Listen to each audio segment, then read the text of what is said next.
Oke, sekarang kita ke soal nomor 22 ya. Nah, soal ini tuh masih mirip dengan soal nomor 21 tadi.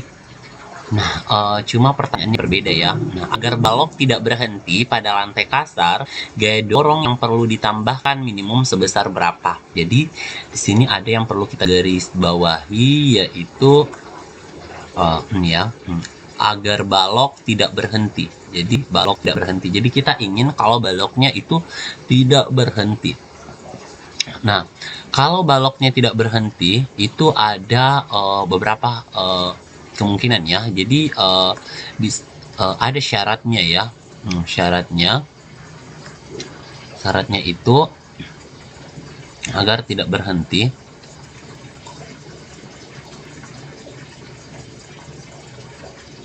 Ya, agar tidak berhenti, syaratnya itu adalah sigma F-nya ini, resultan gayanya itu harus lebih besar atau sama dengan 0. Kalaupun sigma F-nya sama dengan 0, itu dia harus minimal geraknya adalah ber-GLB. Kan kalau sigma F sama dengan 0, itu ada dua kemungkinan. Jadi kalau sigma F-nya sama dengan 0, itu ada dua kemungkinan.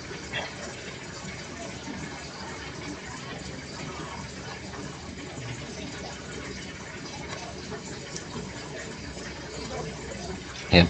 Jadi kalau sigma F sama dengan 0 ada dua kemungkinan. Yang pertama dia itu ber-LB dan kemungkinan juga dia itu diam. Oke. Jadi kemungkinan dia ber-GLB dan kemungkinan dia diam.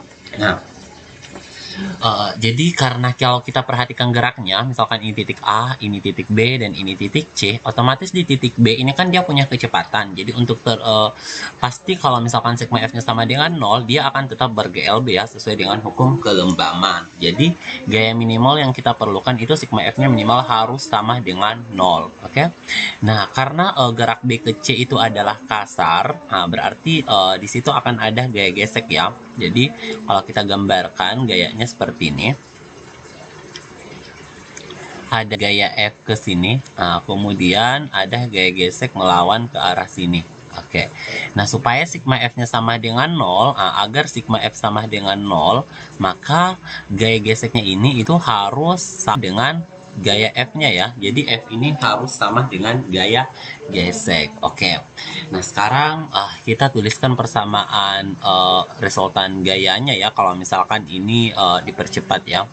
Diperlambat ya. Kita lihat berdasarkan grafik ya. Kita bisa tuliskan sampai sini. Kita bisa tulis gini. Sigma F itu sama dengan M dikali dengan A.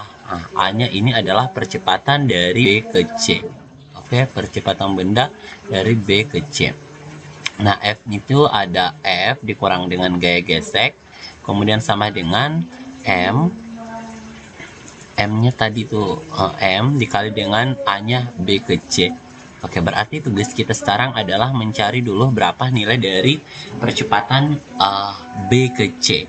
Oke, nah percepatan dari B ke C itu kita bisa cari dari A, B ke C ya, sama dengan yang tadi ya VT-nya. Oke, jadi yang mana jadi V0-nya? Ya V0-nya itu V-nya di B, kemudian VT-nya itu adalah V-nya di C. Berarti kita bisa tulis gini ya, V di C dikurang A dengan V-nya di B dibagi dengan selang waktunya dari B ke C ya, berarti waktu yang dibutuhkan dari B ke C.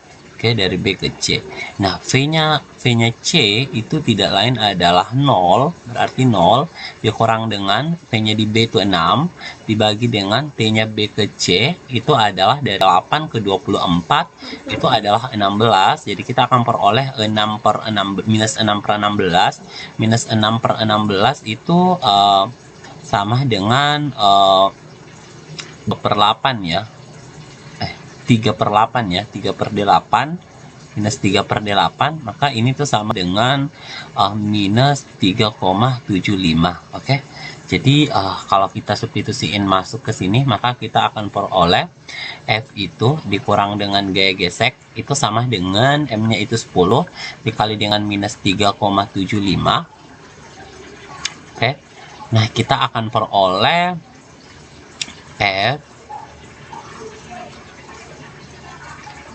kita akan peroleh F dikurang dengan gaya gesek itu sama dengan minus 3. Oh, maaf ya, salah, ada kesalahan. Bukan 3,75 tapi 0,375 ya. Oke, ini.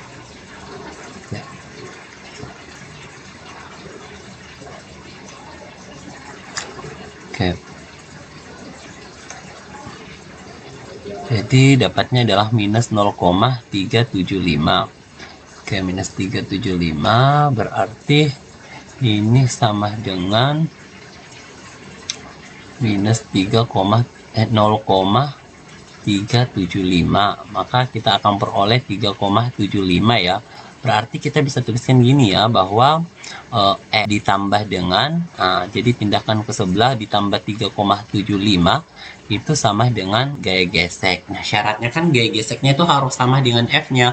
Kalau gitu F-nya ini itu perlu ditambah sebesar 3,75 supaya bisa sama.